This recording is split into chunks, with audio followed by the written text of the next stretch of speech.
Hey, we got another air-cooled Volkswagen in the shop. This is a customer's car that we're diagnosing, and we have an issue with getting fuel vapors inside the passenger compartment. You'll sit in here, and as the car runs and sits, you can just get the strong scent of unburnt fuel.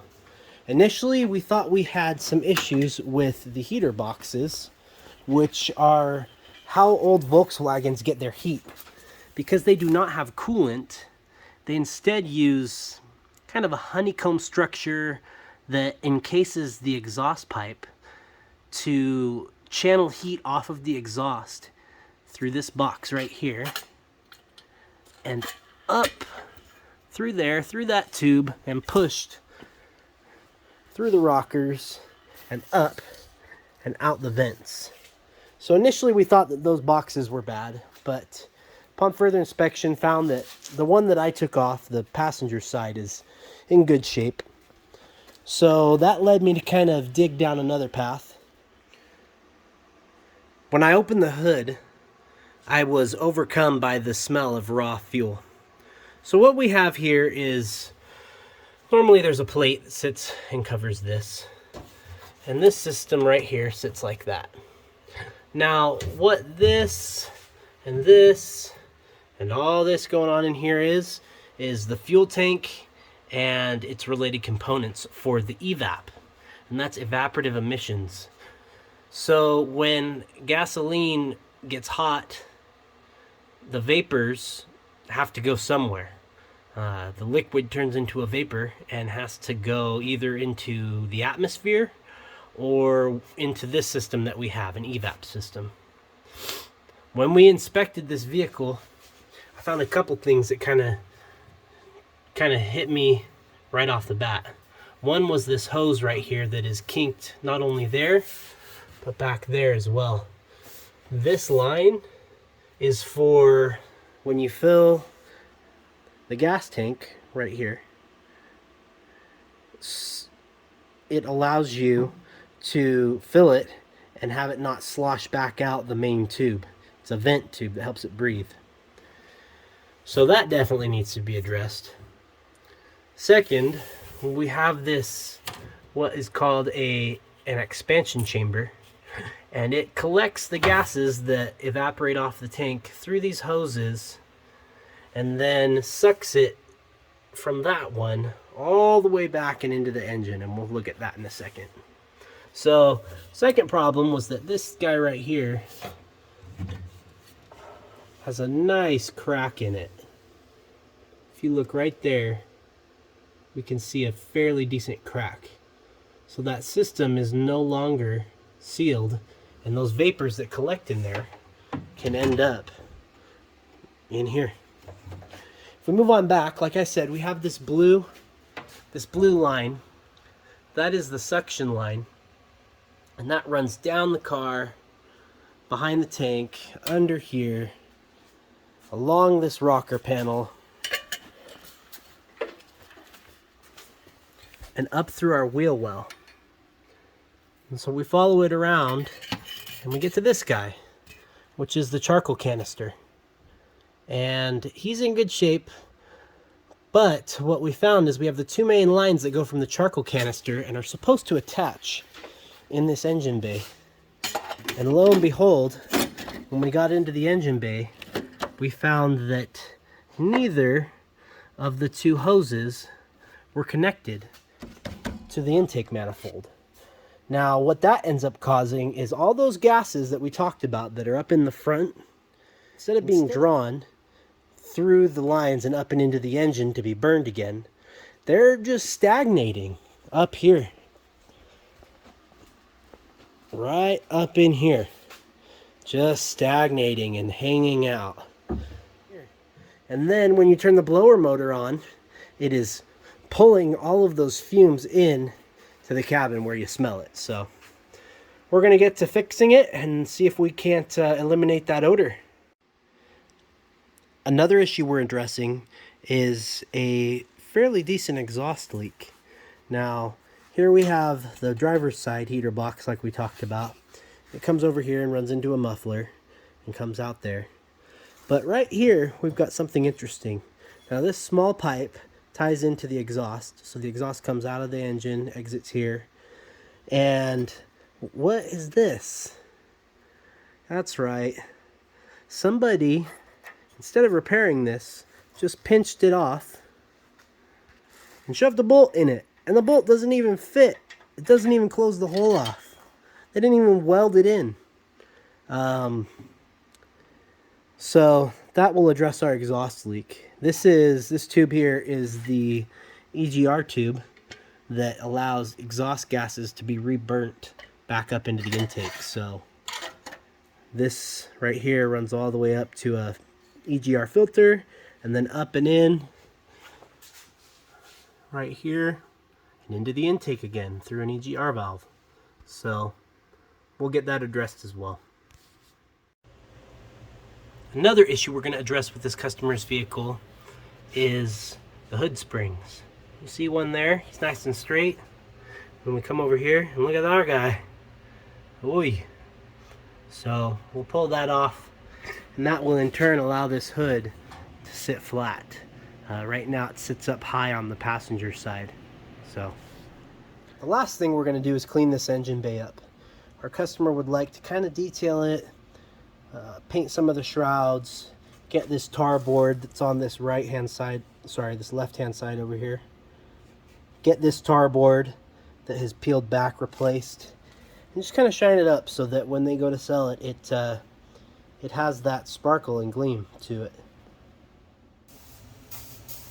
Here on the Bug, we've removed all of our kinked evap lines. If you follow me over to the bench, I've got what we need to do this right. So here I have some fuel resistant polyethylene rigid line and 90-degree connectors, and that's gonna get us exactly where we need to be so that we don't have this problem anymore. Old hose that is pushed so hard that it's kinked off and those vapors have nowhere to go. We also have permanent clamps, stainless steel, so that everything is going to be sealed up nice and well. And this here is a section of 5/8 fuel hose, so we won't ever have to worry about it doing this again, deteriorating and getting all kinked. So let's give it a shot. Here we have our finished product. We have 390s, a T connector, and 3 pieces of short hose, and we've got a system that is leak proof and will stand the test of time, won't degrade, and will hopefully help eliminate this fuel smell back here.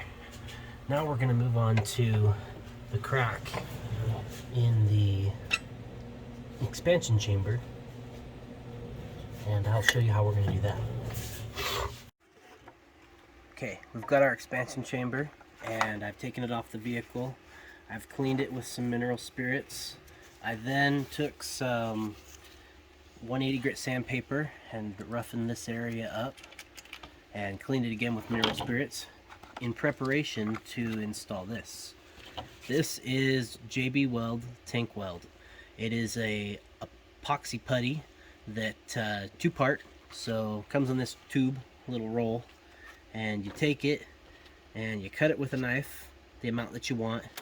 You mix it with your fingers for a while, and the best thing is that it is great for fuel tanks, and it is petroleum resistant. So what we're going to be able to do is mix it up and install it on this crack that you can see in here. I'm going to let you get up close and see it. But when I go and blow, here I'm going to blow on this and see if you guys can hear it.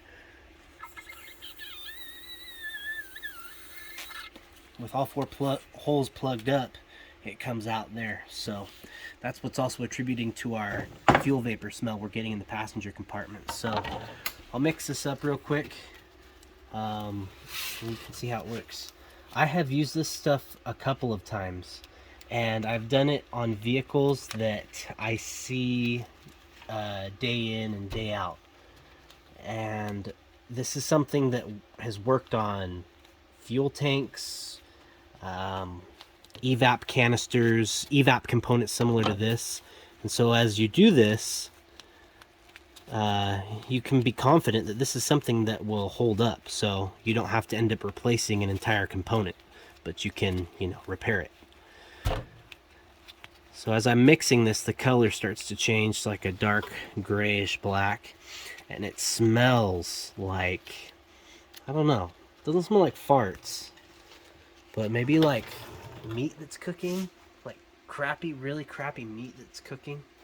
And if you overmix it, it goes off really fast. So the instructions don't say for how long to mix it. I kind of go about that long. You can see it's like the color difference, you know, it's kind of mixed between the two colors.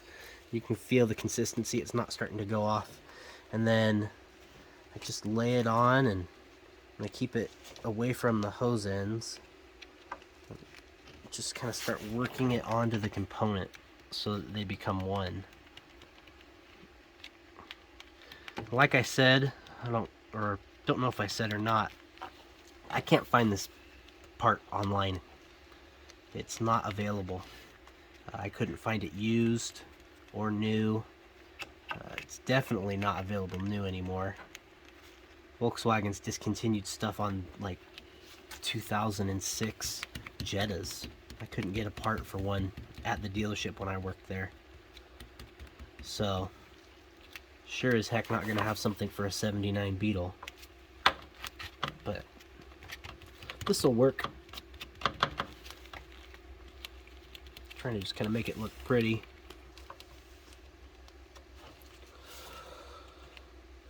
Make sure it's seated all the way down. Well, and there you have it. So this stuff takes 5 minutes to, oh sorry, the set time is 5 minutes and the cure time is 1 hour. So in an hour, this thing could be put into use. So we'll test this in about an hour, and I'll blow through it again and see if I can't see if it's sealed up. Another thing we've done is cleaned out all of the mice droppings and nest material that was up in here. Vacuumed that out, got it cleaned up pretty good, and removed a bunch of this old white tarry seal that somebody had placed on here because the old foam seal had worn out. Well, I've gone through and removed most of it. I just have a little bit more I'm going to remove. And then I had some surplus foam seal, and it works perfect. I installed it on the piece. I already pre-installed it, that's why there's a little bit of rubber on there, but I'll clean that off. But we've got this new seal on here, and that will also help. There's going to be one up along this top lip. And like I was saying, that will help. That blower motor is pushing air through there, that it's not pulling air from here and putting it into there. Even though this air in here is no longer going to be filled with fuel vapors. So this is cured. It's been an hour, been about 2 hours, and I wanted to test it. And so what I do is I take a hit off the piece pipe. But no, in all honesty, I'm plugging these two holes, and this is kind of a crude test, but ultimately I can tell as I blow and as I suck. Yeah, it's okay. I can tell as I blow. I can feel that it's not right, and I'll visually confirm that real quick with some soapy water if you guys watch. Yeah, and I can feel it. So It definitely. we'll get that, and we'll do the same procedure we did here on that spot, and we'll test it one more time. And that should be it, and we're good to go. Okay, so we've got this patched here as well. I am going to do another pressure test and vacuum test. Very rudimentary. If you hear that, And you can see it. You can tell it's holding vacuum now. One last final thing, I'll just do a... No, I'm not going to do it. Oh, whatever. And there's nothing. So, just stay over there. So, now that we know that it's sealed off, I have taken the liberty of sanding this with some 400 grit sandpaper. And here I have some SEM color coat. It's flexible coating for most vinyl surfaces, flexible and rigid plastics, carpet, and velour. I've used this stuff on interior panels. Works really well. It is nothing like that rubberized paint that you can peel off.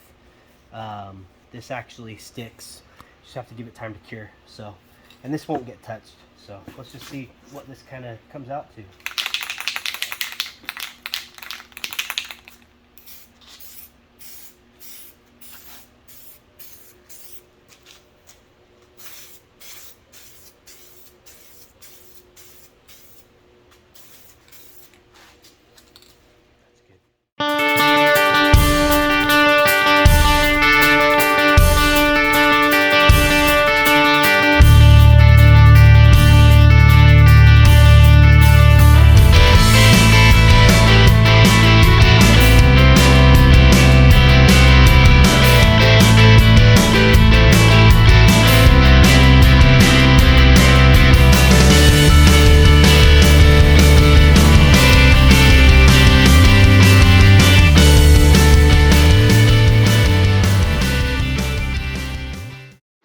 Okay, what was missed once I pulled this off was as I was pressing with that pick tool, I was pressing this tool to, I was pressing this retaining clip back here where the hinge attaches to the vehicle, and I was basically pressing it off this way.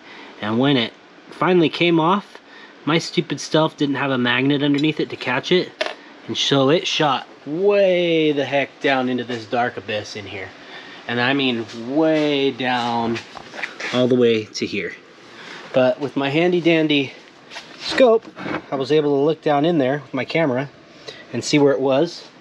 And with this guy, I was able to fish him back out. So we're now going to modify this hinge to accept this half of the strut. And all that really means is we're going to press the pin out and then open the hole up a little bit to receive one of these bolts that came with it. So we'll get to doing that. That's another go. So we've got this in the vise, and I am now going to remove this portion. I've got the pin here, and I'm just hitting from the back side. I'm having a feeling this guy might be a grind it off kind of situation, because it sure does not want to budge.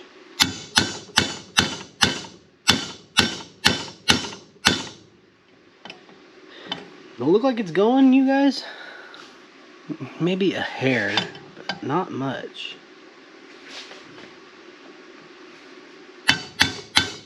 Nah, it ain't budging. We're gonna have to cut it off. That's just the only way we're gonna get her out. So bear with me while I grab my cutter.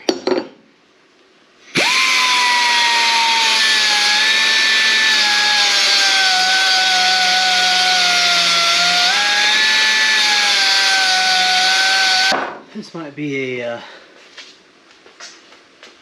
heated up moment. Where's my torch? It's right here. If it was a snake, I'd be dead.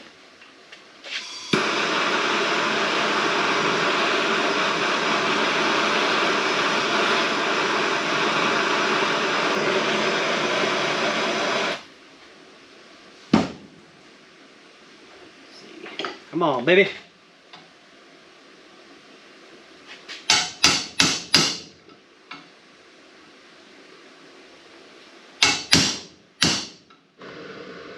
Here you can see we've installed the hood strut on the passenger side.